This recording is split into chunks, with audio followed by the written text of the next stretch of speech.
আসিফ, তারপরে মাহফুজ, এদের একটা চক্র আছে। এই চক্রটা মিলে যা করছে সেটার সাথে এই হাসনাত, সার্জিস এদের খুব ভালো একটা সম্পৃক্ততা নাই, এবং তাদেরকে কিছুটা কর্নার করা হয়েছে। আমি জানি না এই কথাগুলো, যেহেতু ব্যক্তিগত আলাপ, এই আলাপগুলো আমি পাবলিকলি বলতে চাই না, কিন্তু আমি আপনাদের একটা জাস্ট সিনারিও বুঝাইলাম। দর্শকের হয়তো অনেকের মনে হইতে পারে যে মনে হয় এই হাসনাত মানেই বোধহয় মাহফুজ, মাহফুজ মানেই বোধহয় আসিফ। না, এইখানেও একটা একদম সরাসরি একটা পার্টিশন করা হয়েছে। তো আমি হাসনাতের ওই কথাটা কেন বললাম জানেন দাদা, যে আজকে বিপ্লবের 7 মাস পরে দাঁড়িয়ে মাহফুজ বলেন শাহবাগীদের শাহবাগী ট্যাগ দিয়া, তারপরে এই যে কোনো জায়গায় মিটিং মিছিল টিছিল করা, এগুলোতে তারা খুব একটা মানে ভালো মনে করছেন না। ওনারা এসছেন হচ্ছে এই মবের মাধ্যমে, এসে তারপরে এখন কিছু কিছু জায়গা নিজেদের সুবিধা মতো বাগিয়ে নিয়ে এখন আর ওনারা কোনো বিশৃঙ্খলা চান না। এখন যেখানে যে জায়গায় আছেন সেই জায়গায় থেকে তারপরে ওনারা চান এটা চলুক এইভাবে, এটাই ওনারা চান। না, তাই তো হয় ইলিয়াস, এটাই কিন্তু হওয়ার কথা। কারণটা হচ্ছে কি, যে মানে যারা স্টেবল হয়ে গেছে, পার্ট অফ পাওয়ার, ক্ষমতার যারা অংশ, তারা তো চাইবেই যে সবকিছু যেন শান্ত থাকে, আমার ক্ষমতাটা যেন নিরুপদ্রব থাকে, এটা তো তারা চাইবেই। কিন্তু এই শান্তটা থাকবে কয়দিন?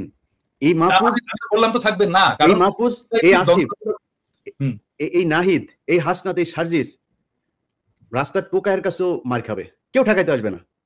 কি মনে করে মাহফুজ? মনে করে কি ও নাকি 5 কোটির নিচে নাকি ও কোনো ওর সাথে কোনো ডিলিংস 5 কোটির নিচে নাকি করা যায় না। এটা অভিযোগ, আমার কাছে কোনো প্রমাণ নেই, অভিযোগ বলে রাখলাম। এই অভিযোগগুলো আমরা এখন না বলি, কারণ এখন কথা হচ্ছে না, কিন্তু এই যে মানুষগুলি তারা যে এখন মনে করেন যে মবতন্ত্রে এই মব মানে শাহবাগীদের বিরুদ্ধে কথা বললে তার গায়ে লাগে, তিনি এখন এটা চান না। মাহফুজকে 1000 কোটি টাকার মালিক বানাই দেবো আমি, $1 বিলিয়ন মালিক বানাই দেবো। $1 বিলিয়ন, $1 বিলিয়ন মালিক হওয়ার পরে মাহফুজ মনে করে কি মেম্বার নির্বাচন করে পাশ করে আসতে পারবে? মাহফুজ যাক তো, ওরা স্থানীয় নির্বাচন করতে চাইছে কেন? ওরা আগে ওই করতে চায়, ওই যে টুর্নামেন্টের আগে, বড় টুর্নামেন্টের আগে কিছু ম্যাচ হয় না, ওইটা খেলে ওরা মনে হয় মেম্বারই নির্বাচন, ধরেন আসিফকে এই হাতিমার্কায় অমুক ইউনিয়ন পরিষদের মেম্বার নির্বাচনে ভোট দিন, এভাবে মনে ওরা মেম্বার হিসাবে আগে দেখে আসতে চাচ্ছিল মাঠটা কি অবস্থা, তারপরে জাতীয় নির্বাচন। জামানত নিয়ে আসতে পারবা না বিএনপি এবং জামাতের কাছ থেকে। অতএব এত লাফানোর কিছু নাই, যে আপনি এসছেন মবতন্ত্রের মাধ্যমে, আপনি এখন এসে সবকিছু আইন কানুন ভাবে তারপরে দেখেন। আইন, এই যে বিচারকগুলোকে আপনি সরাইলেন, কোন আইন দিয়ে সরাইছিলেন? উপদেষ্টা বানাইছিলেন বাংলাদেশের সংবিধানে ছিল, আপনি বসাইলেন কেন? আপনারা যেভাবে উপদেষ্টা হয়েছেন এটা কোন আইনে ছিল? এখন বিডিআর এর মামলার সময় আপনি আইন দেখান, এখন উদিচির মামলার সময় আপনি আইন দেখান, 21শে আগস্টের মামলার সময় আপনি আইন দেখান।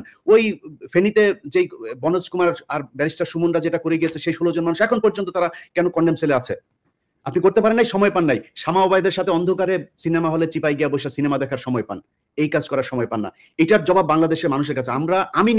আমি বলেছি যে 5 বছর, 10 বছর, 20 বছর, যত বছর প্রয়োজন হয় থাকুক তারা। আমরা তো বিএনপির কাছ থেকে বেশি সুবিধা নিতে পারতাম, তাই না? আমরা সেটা করিনি, আমরা বলেছি এরা থাকুক।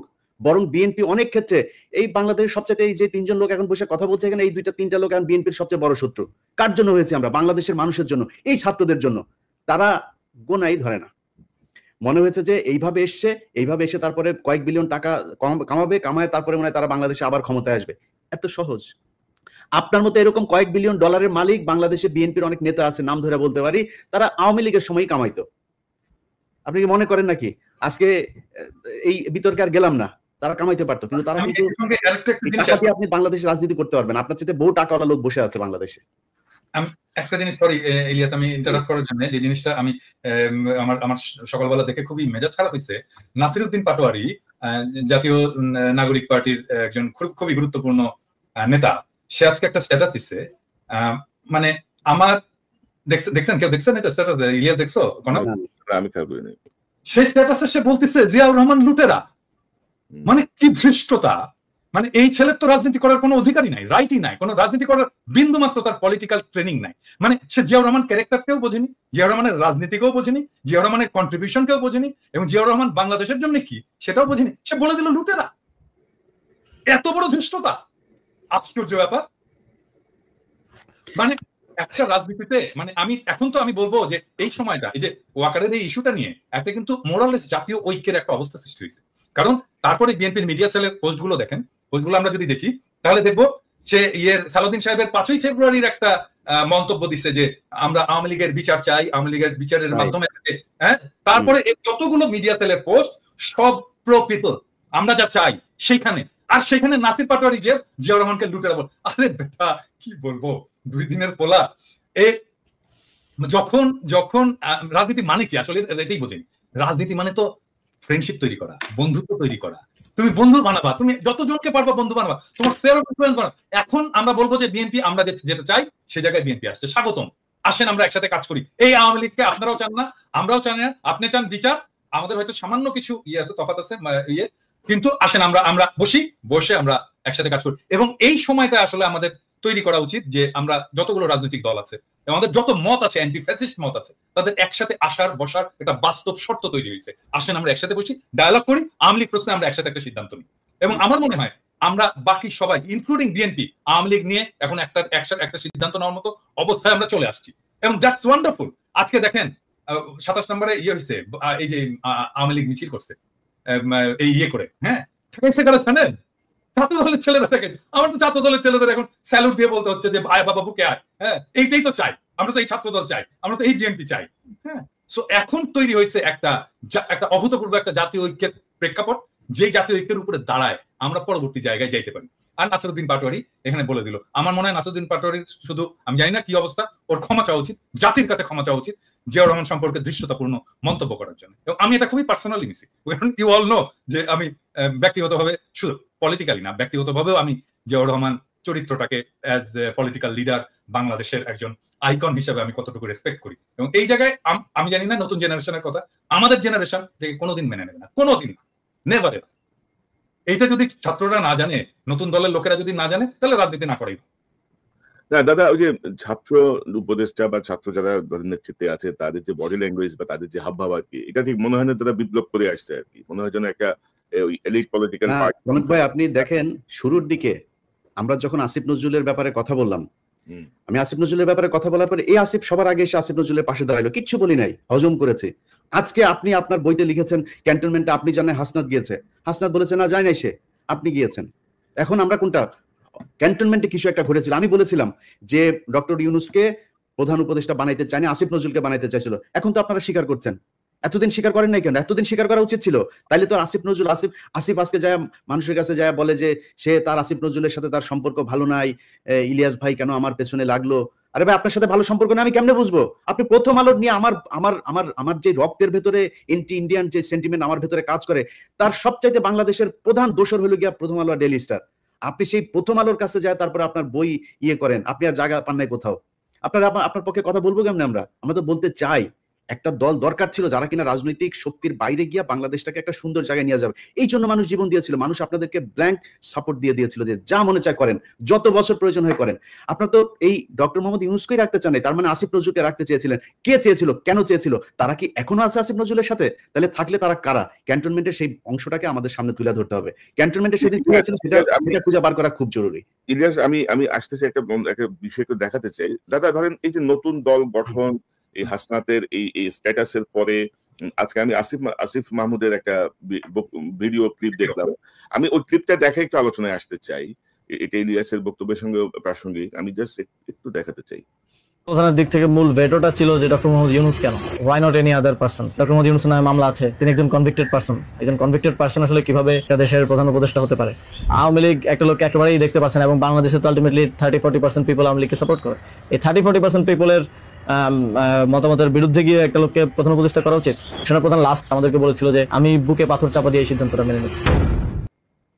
তো এই যে বক্তব্যটা না, মানে এখন কিন্তু ধারাবাহিকভাবে এগুলো আসছে, কিন্তু আসিফ মাহমুদ যখন এগুলো বলে নাই। এবং আমরা জানতাম যে জেনারেল ওয়াকার ইউনূস সাহেবকে চায় নাই, জেনারেল ওয়াকার চাইছিল ইউনূস সাহেব কনভিক্টেড, জেনারেল ওয়াকারের পছন্দ সম্ভবত আসিফ নজরুল বা অন্য কেউ ছিল। তো এই মুহূর্তে ধরেন হাসনাতের স্ট্যাটাস, এই আসিফ মাহমুদের এই বক্তব্য বা সবকিছু মিলিয়ে নতুন যে রাজনৈতিক মেরুকরণ বা সমীকরণ কি হতে যাচ্ছে আপনি কি মনে করেন? বা পরিস্থিতি যা দেখছি, ওয়াকার সাহেবকে হয়তো সরে যেতে হবে এমন একটা পরিস্থিতি, কিন্তু তো পিনাকিদা আপনি কি মনে করতেছেন? সব একসাথে আসতেছে কিন্তু না, আমি এইখানে এখন আমি আসলে একটু কনক্লুসিভ জায়গায় যেতে চাই যে এখন আসলে কি করা উচিত। মানে আমাকে অনেকে বলে যে দাদা কোন দিকে যাচ্ছে দেশ, কি হবে না হবে। আমি বলি যে দেখেন দেশের অবস্থা এমন ভোলাটাই, প্রত্যেক মুহূর্তে প্রত্যেক দিন চেঞ্জ হচ্ছে। বলবো এখানে কিছু প্রেডিক্ট করা যায় না, এখানে আপনাকে নেভিগেট করতে হবে। এখানে প্রেডিক্ট করতে পারবেন না, নেভিগেট করতে হবে। সো নেভিগেট কে করবে? নেভিগেট করার যারা অ্যাক্টর আছে তারাই নেভিগেট করবে, রাজনৈতিক দলগুলো করবে, সোশ্যাল ইনফ্লুয়েন্সাররা করবে, রাজনীতির অ্যাক্টিভিস্টরা করবে, সরকার করবে, এই ব্যুরোক্রেসি করবে, এরা মিলে সবাই নেভিগেট করবে। সো এই নেভিগেশনে আসলে কে জিতবে এই এই ইয়েতে, এই প্রশ্নটা চলে আসে যে এটাতে কি আর্মি জিতবে, এটাতে কি ব্যুরোক্রেসি জিতবে, এটা থেকে ইন্ডিয়া জিতবে? এখানে উত্তর ভেরি সিম্পল, এখানে জনতা যার পক্ষে থাকবে, যাদের পক্ষে থাকবে তারাই জিতবে। হ্যাঁ, আর জনতা তাদেরই পক্ষে থাকবে যারা ন্যায় এবং ইনসাফের পক্ষে থাকবে। তাহলে এখানে প্রশ্নটা হচ্ছে যে ন্যায় এবং ইনসাফের পক্ষে কারা আছে।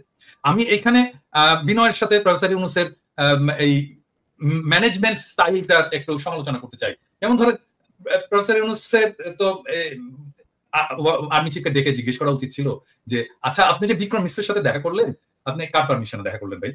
হ্যাঁ, আপনি আমার পারমিশন নিছিলেন? আমি তো defence minister, de facto defence minister, আপনি তো ডিফেন্স মিনিস্ট্রি পারমিশন নেবেন বিক্রম মিশ্রের সাথে দেখা করার জন্য।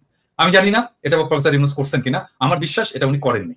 হ্যাঁ, তারপরে দেখেন ওয়াকার সবার সাথে কথা বলতেছে, বিভিন্ন জনের সাথে কথা বলতেছে, এই সোসাইটির বিভিন্ন লোকের সাথে কথা বলতেছে, অমুক অমুক অমুক অমুক তার সাথে কথা বলতেছে, ইভেন ধরেন হাসনাতের সাথেই বা কথা বলতেছে। কোন ক্যাপাসিটিতে কথা বলতেছে? হাসনাত একজন পলিটিক্যাল লিডার, তাই না?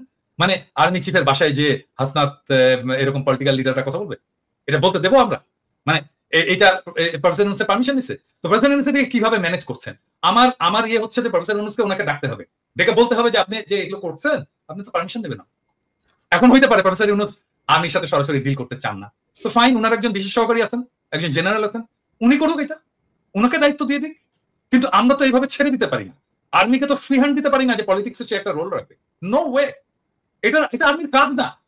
আর এখন ধরেন মানে আর্মি ডিপ্লয় করা হয়েছিল, একটা আইন শৃঙ্খলা পরিস্থিতি, একটা গ্যাঞ্জাম ট্যাঞ্জাম ছিল, এটি হয়েছে, এখন অনেক হয়েছে, এখন আর্মি ফিরে যাওয়া উচিত, ব্যারাকে ফিরে যাওয়া উচিত, আর্মির ইয়াং অফিসারদের ফিরে যাওয়া উচিত, সৈনিকদেরকে ফিরে যাওয়া উচিত, অনেকগুলো কারণে।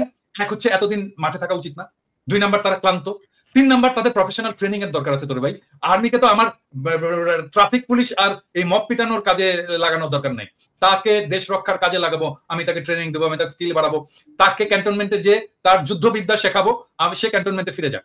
আর্মিকে দ্রুত ক্যান্টনমেন্টে ফিরে নিয়ে যাওয়া হোক, এবং ফিরিয়ে নিয়ে যেতে তাদেরকে বিশ্রাম এবং তার পরবর্তী কাজের মধ্যে লিপ্ত করা হোক। এবং সেটার জন্য সিভিল প্রশাসনটা ফাংশনিং হতে পারতেছে না আর্মি, কারণ মনে করতেছে ও আচ্ছা আর্মি এসে তো এটা ট্যাকেল করবি, আমার তো এটা যাওয়ার দরকার নেই। এই জায়গাটাকে একটা খুবই স্ট্রিক্ট প্রফেসর ইউনূসকে একটা রোল নিতে হবে, যেন আর্মি কোনোভাবেই পলিটিক্স নিয়ে কোনো ধরনের চিন্তা ভাবনাই না করে। এটা তো আর্মির কাজ না রে ভাই, এটা তো ওয়াকারের কাজ না। আপনি কেন যাচ্ছেন?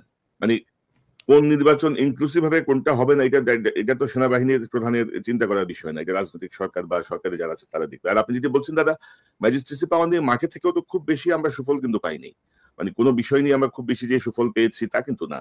এবং জেনারেল ওয়াকারের এই বক্তব্যটা বা আমি একটু রেসপেক্টফুলি কোন তোমার কথার সাথে একটু ডিসএগ্রি করতে চাই, কারণটা হচ্ছে কি আমার কাছে ডেটা আছে, মানে একদম ভেরি সলিড ওই ক্রাইমের ডেটা আছে, এবং ক্রাইম আসলেই কমেছে।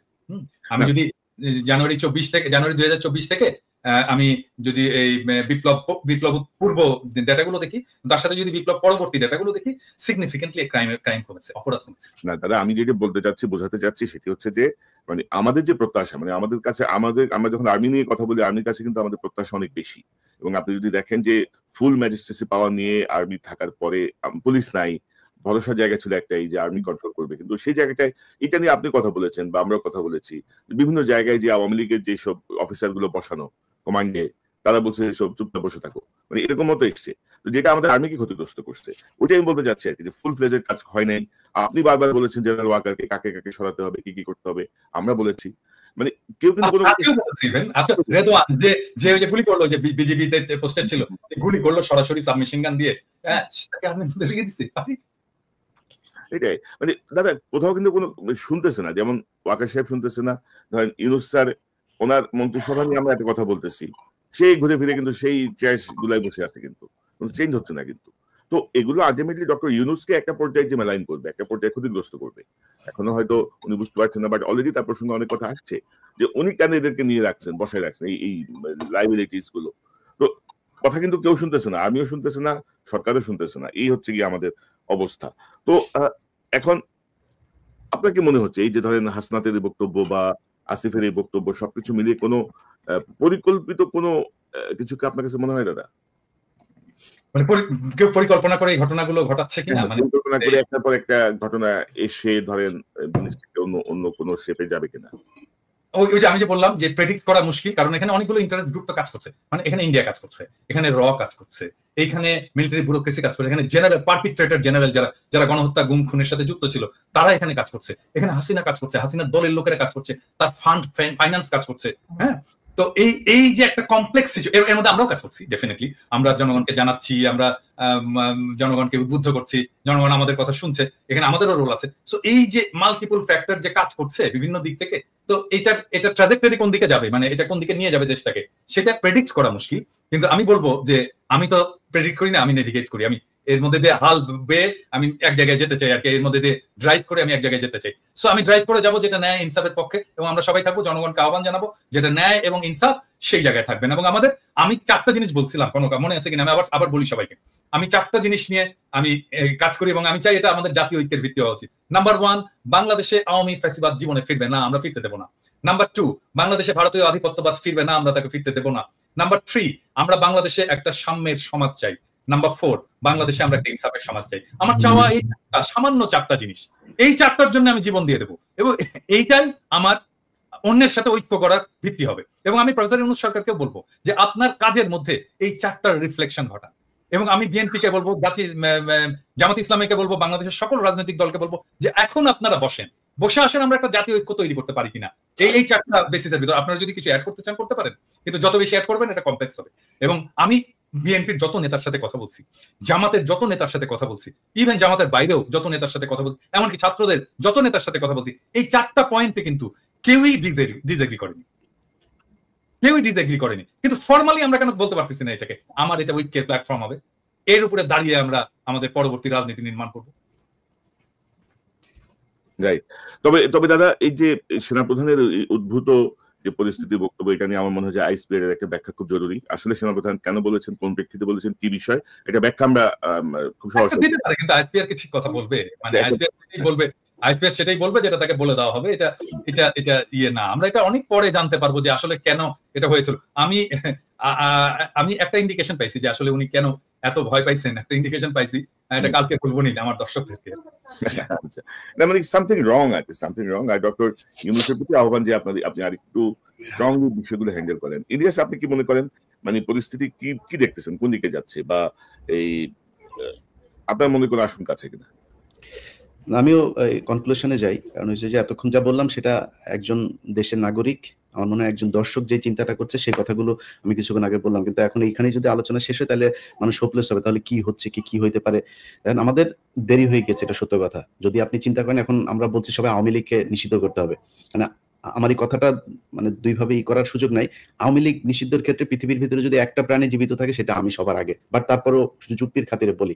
কারণ বাংলাদেশে মুসলিম লীগ আছে না, এখনো বাংলাদেশে এখনো জাসদ বাসদ টাসদ বহুত দল আছে না, নিষিদ্ধ করা লাগে নাই তো, নিষিদ্ধ করতে হয়েছে না। নিজামী ইসলামী পার্টি টার্টি অনেক পার্টি ছিল, বড় বড় পার্টি ছিল, ইভেন মাওলানা ভাসানীর দল পর্যন্ত তো এখন খবর নেই। যদি মানুষ না চায়, দল এমনিতেই চলবে না, দল এমনিতে ব্যান্ড হয়ে যায়। মানুষ চায় কিনা, মানুষ তো চায় না। আমরা আলোচনা করেই বোধহয় আওয়ামী লীগকে আরো বেশি মানে চাই কি না চাই, কিন্তু আমরা তাদেরকে চাই না চাই তার চাইতে সবার আগে আমাদের চোখের সামনে যে আওয়ামী লীগ গুলো আছে তাদেরকে আমরা সরিয়েছি এখন পর্যন্ত।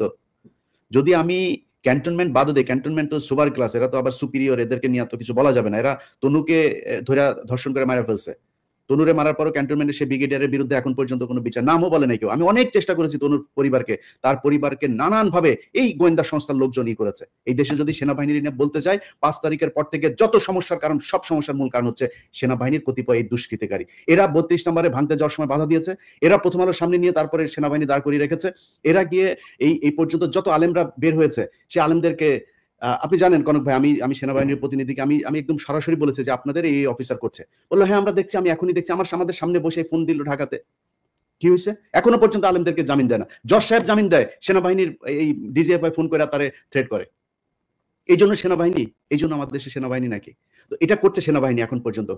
আওয়ামী লীগ যদি নাকি আপনি ছাত্ররা, আমি আপনাদের অনেক কমপ্লেন করলাম, এখনো পর্যন্ত আপনাদের সুযোগ দিচ্ছে। আগেই বলেছে খুব বেশি দিন সময় নাই, এই ছাত্রদল ছাত্র শিবির যাদেরকে আপনারা এখন তুচ্ছ তাচ্ছিল্য করে কিছুই নিজেদেরকে বিশাল আকারের সাম্রাজ্যের মালিক মনে করেন, এই ছাত্রদল ছাত্র শিবিরের কারণেই 5 তারিখের ঘটনা ঘটানো সম্ভব হয়েছে। আপনাদের পক্ষে করা সম্ভব হইতো না এককভাবে, এটা মনে রাখেন। তাদেরকে নিয়ে ছাত্রদল ছাত্র শিবির মারামারি করবে, টেন্ডারবাজি করবে, অনেক কিছু করতে পারে। তাদের ব্যাপারে কথা বলতে গেলে খুব সাবধানে কথা বলেন, যারাই 15 বছর অন্তত সরকারের সাথে হাত মিলায় নেয় তাদের ব্যাপারে। সো তাদেরকে হিসাব করে যেমন কথা বলতে হবে। আর আপনারা যারা কিনা এখন পর্যন্ত আওয়ামী লীগের যে লোকজনগুলো আছে, যারা মনে করেন যে আপনারা কয়দিন পরে টাকা পয়সা নিয়ে তারপরে খুব ভালো অবস্থানে থাকবেন, সেই ছাত্রদেরকে বলতে চাই, যদি নাকি আসলে এই দেশে থাকতে চান, আমি আবারও রিপিট করি, দেশে যদি থাকতে চান, পরিস্থিতি যা হয়েছে আপনি দেশেই থাকতে পারবেন না। আসিফ নজরুল অলরেডি তার বউ বাচ্চা আমেরিকায় পাঠিয়ে দিয়েছে, সে টাকা পয়সা যা পাঠাচ্ছে একদম দায়িত্ব নিয়ে বলছি, আপনাদেরকে গ্যারান্টি দিয়ে দিলাম, আসিফ নজরুল আমেরিকাতে প্রপার্টি কিনেছে, প্রপার্টি কার মাধ্যমে কিনেছে সেটাও জানি। পরিস্থিতি আসুক, পরিস্থিতি আসলে আপনারা জানতে পারবেন, তখন এই ক্যান্টনমেন্টের ঘটনা যেমন আজকে বের হয়েছে ওইভাবে সবকিছু সামনে নিয়ে আসা হবে। আচ্ছা, এই যে টাকা পয়সা নিয়ে করছেন, এটা নিয়ে বাঁচতে পারবে না। কি করতে হবে? যেটা করতে হবে সেটা হচ্ছে এই যে হত্যা মামলার আসামিগুলো আছে না, এটার উপরে আপনাদেরকে সবার আগে এমফেসিস করতে হবে। আপনারা যারা আহত হয়েছে না, তাদের চিকিৎসার জন্য সর্বোচ্চ করতে হবে। যারা নিহত হয়েছে তাদের পরিবারকে খুব দ্রুত বড় অঙ্কের রাষ্ট্রীয় কোষাগার থেকে তাদের জন্য করতে হবে। এর আগে আমি বলেছি, পিনাকিদা বলেছে, আমরা একদম স্পষ্টভাবে যে যদি আপনার টাকার প্রয়োজনে, ফান্ডের প্রয়োজনে আমাদেরকে বলেন, আমরা ফান্ড কালেক্ট করে দেবো। বাংলাদেশের মানুষ এই জুলাইয়ের যে শহীদ, তাদের জন্য তাদের সর্বোচ্চ স্যাক্রিফাইস করতে রাজি আছে। আপনাদের কারণে মানুষ সেগুলো নিয়ে কথা বলে না, কারণ আপনারা তোলেনি না। মাঝখানে একবার কষ্টের কথা বলি, মাঝখানে একবার এরা পঙ্গু হাসপাতালের সামনে গিয়ে দাঁড়াইলো, আমি একজন ছাত্র উপদেষ্টাকে, সমন্বয়কে আমি বললাম যে ভাই এই মানুষগুলো এখনো পর্যন্ত আমাদের মিডিয়াতে কথা বলে তারপর চিকিৎসা নিশ্চিত করতে হবে। সে আমার কি জবাব দিছে জানেন দাদা? সে আমারে বলে যে ভাই এরা হইছে উপদেষ্টা হইতে চায়, বুঝছেন? আমার এরা উপদেষ্টা হইতে চায়, এদের অন্য ধান্দা আছে। যে কোনো ডিসেন্ট ভয়েসকে, যে কোনো প্রমিনেন্ট ডিসেন্ট ভয়েসকে বলা শুরু করে আর কি, যে উপদেষ্টা হইতে পারেনি জন্যই এরকম এগুলি করে। তো আমরা এই বিডিআর হত্যাকাণ্ড নিয়ে ধরেন যে কাজগুলো করা হয়েছে, সেনাবাহিনীর পক্ষ থেকে এখনো পর্যন্ত যেই কারণে বিভিন্ন জায়গায় তাদের লোকজন বিভিন্ন লোকজনকে থ্রেট করে, একজন আলেম তাকে জামিন দেওয়া হয়েছে 2000 আপনার মানে এখন থেকে 9 বছর আগে, তারাবি নামাজ পড়ে সে যে বাড়িতে যাচ্ছে তারে ফলো করে করে তারপরে বাড়িতে ঢোকার সাথে সাথে তারে ধরে নিয়ে আসছে। 16 বছর বয়স একজন হাফেজ। আচ্ছা সরি, আমি ইলিয়াস এখানে একটু ইন্টারাপ্ট করি তোমাকে, কারণ এটা আমাদের ইন্টারনাল আলাপ, যেটা আমরা বাইরে বলিনি এখনো। আমি তোমাকে বলছিলাম যে আলেমদের যারা, আমি কিন্তু বেশ কিছু আলেমের মামলা ডিসমিস করার জন্য আমি নিজে ব্যক্তিগত উদ্যোগ নিয়ে কাজটা করছি, পিপিদের সাথে কথাবার্তা বলে, এবং এই লিস্টটা একটু প্লিজ পড়ো তুমি। আমার সাথে কালকে রাতেই আমার সাথে আলেমদের একটা প্রতিনিধির মিটিং হবে, আপনি চাইলে আমি আপনাকে তাহলে সেখানে রাখতে পারি। আমাকে রাখো, লিস্টটা দাও, আমি নিজে আমি এখানে ভলান্টিয়ার করতে চাই এবং আমি ওনাদেরকে হেল্প করতে চাই। গ্রাউন্ড লেভেলে দরকার হলে আমি কথা বলে যেভাবে হোক এই ভুয়া মামলাগুলো থেকে তাদেরকে বের করে নিয়ে আসার আমি সর্বোচ্চ চেষ্টা করব। দাদা আমি শোটা শেষ করে এই একটা 5 মিনিট একটা মিটিং করে নেব। আমি যেটা বলতে চাচ্ছিলাম, গুরুত্বপূর্ণ দুটো পয়েন্ট বাদ পড়ে যাচ্ছে। শিরিন শারমিন চৌধুরী, আপনি জানেন যে ভুয়া পাসপোর্ট করতে যে মানে এক সেনাবাহিনীর কর্মকর্তার বাসায় তিনি আছেন, তার ব্যক্তিগত কর্মকর্তাকে দিয়ে প্রভাব খাটিয়ে তিনি তার পাসপোর্ট করতে চেয়েছিলেন। তার মানে শিরিন শারমিন চৌধুরী এখনো দেশে আছেন। আমি জানি যে আরাফাতও দেশে আছেন, আরাফাতও দেশে। আরো অনেক আওয়ামী লীগকে কিন্তু এই যে জেনারেল ওয়াকারের বিষয়ে গতকাল যে বক্তব্যটি আসলো, তার মাধ্যমে বোঝা যাচ্ছে যে একটা গ্রুপকে এখানে পোষা হচ্ছে, মানে বিকল্প আওয়ামী লীগ বা নতুন আওয়ামী লীগ বা এরকম বিষয়টা নিয়ে। তো সেই জায়গাটায় আসলে কি করণীয়, এই বিষয়টা একটু। আমি তো ডাক্তার, হ্যাঁ, মানে এটা ভালো আওয়ামী লীগ যদি তৈরি করা যেত, তার চেয়ে ডাক্তাররা অনেক আগে গবেষণা করে বাইর করতে করার চেষ্টা করতো যে কি করলে গুয়ে গন্ধ হবে না। হ্যাঁ, তাহলে এটা যেহেতু পাওয়া যায়নি, এটা যেহেতু পসিবল হয়নি, ভালো আওয়ামী লীগও তৈরি করতে পারবে না কোনোদিনই না। আওয়ামী লীগ সবসময় ফ্যাসিস্ট হবে, কারণ আওয়ামী লীগ আসলেই একটা ফ্যাসিস্ট দল, তার কনস্টিটিউশন থেকে শুরু করে তার পলিটিক্স টোটালি ফ্যাসিস্ট। তো এই যে শিরিন শারমিন বা এই জাতীয় কিছু আওয়ামী লীগ নেতা, গুচ্ছ নেতা বসে বসে আরামাইশ করবে, মানে এর মধ্যে এই জায়গায় যেটা করতে হবে, ওই যেই মব শুরু হয়েছিল ছাত্রদের সামনে, এখন রাস্তা একটা অনেক ছাত্রদেরকে কোণঠাসা করে রাখা হয়েছে। ইভেন হাসনাত সার্জিসও এখন কোণঠাসা এই মাহফুজ আর আসিফদের কাছে, তারা এখন ক্ষমতার ভোগ করার মধ্যে আছে। প্রাইভেট ইউনিভার্সিটি, এই যে north south university, BRAC university, এই ইউনিভার্সিটিগুলোর কত ছেলে পেলে মারা গিয়েছে। একজন প্রতিনিধি আছে সেখানে। মাদ্রাসার স্টুডেন্টরা মারা গিয়েছে, তাদের কোনো প্রতিনিধি আছে? জামাত বিএনপির লোকজন মারা গিয়েছে, তাদের কোনো খবর আছে? মনে হচ্ছে এই আসিফ, নাহিদ আর মাহফুজ তিনজন মিলে বাংলাদেশ স্বাধীন করেছে। মাহফুজ কোন জায়গায় ছিল? মাহফুজ মাঠে কোথায় ছিল? আমরা এটা দেখতে চাই, ভিডিও ফুটেজ দেখতে চাই। মাহফুজ মাঠের কোন জায়গায় ছিল? সামনাসামনি সে ফাইট করেছে? কোথাও ছিল না। আচ্ছা, তিনি এখন মাস্টার মাইন্ড হয়ে গিয়েছেন। এখন এই যে জিনিসগুলো করা হয়েছে, আমি মনে করি আমার সাথে অনেকে যোগাযোগ করে প্রাইভেট ইউনিভার্সিটির, বিশেষ করে একটা বিশাল বড় গ্রুপ আছে, এই গ্রুপগুলো চায় তারা এদের ব্যাপারে। আমি বলি যে দেখেন ভাই, ওরা যেভাবে চালাচ্ছে চালাক, যেহেতু তারা 5 তারিখের একটা পক্ষ, আমি তাদের প্রতি একটা সফট কর্নার ছিল। কিন্তু আজকে বলছি যারা যারা আছেন সবাইকে, ইভেন কি ভিপি নুরুল হক নূরের দল, তার কন্ট্রিবিউশন নাই এখানে আছে নাকি? নূরের কোনো কিছু আছে নাকি? আমি বলি ভাই, আমি আমার কথা বলি, আপনার কথা বলি, বলেন কষ্টের কথা আজকে বলি। আজকে যেহেতু আলোচনা এসছে নতুন করে, আমার নামে মামলা আছে, এই মামলাগুলো সরানো উচিত না? এমন কোন উপদেষ্টা কেউ ফোন করেছে আমাকে এখন পর্যন্ত যে ভাই কি হয়েছে, কোথায় আছে আপনার মামলা? আসিফ নজরুলের ওই নারী কেলেঙ্কারি করবো, তখন আসিফ নজরুল ফোন করে, ইলিয়াস আপনার কি কি আছে আমার একটু দেন। আরে বেটা তোর কাছে আমার দেওয়া লাগবে না, তুই আগে চাইছিস আমার কাছে, আগে চাস নাই কেন? আগে যদি চাইতি তাহলে তোর আমি দিতাম। এরপরে আজ পর্যন্ত কেউই করে নাই, কেউ করে নাই। আমরা এটার কোনো পক্ষ না, আমাদের কাছে জিজ্ঞেস করার প্রয়োজন। আমাদের কোনোদিন একটা ফোন করে তো কোনো মন্ত্রণালয় থেকে ফোন করে বলে নাই যে ভাই আপনারা আপনাদের প্রতি কৃতজ্ঞতা, বেটা চেয়ারটা তো পাইছিস আর বসে গেছিস, চেয়ার কি এমনি এমনি হয়েছে নাকি? এই বাংলাদেশে আজকে যে মানুষের যে ভারত বিরোধী যে মনোভাব, এটা ইলিয়াস, পিনাকি, কনক স্যার তারা তৈরি করেছে, এই জন্য হয়েছে। এত সহজে আসে নাই। যেই সময় আপনারা কথা বলতে পারেন নাই, যেই সময় কনক স্যারের বোন জেলখানায় ছিল, সেই সময় আপনারা কই ছিলেন, কোথায় ছিলেন, কি ছিল? একটা পোস্ট করতে পেরেছেন ফেসবুকে? এখন মুখ বড় করে অনেক বিএনপির নেতাও বলে ফেলেন যে বাইরে বসে কিছু মানুষ খায়া দেয় কাম পায় না, এই কথাটা 7 মাস আগে বলতি, তাইলে বুঝাইতাম।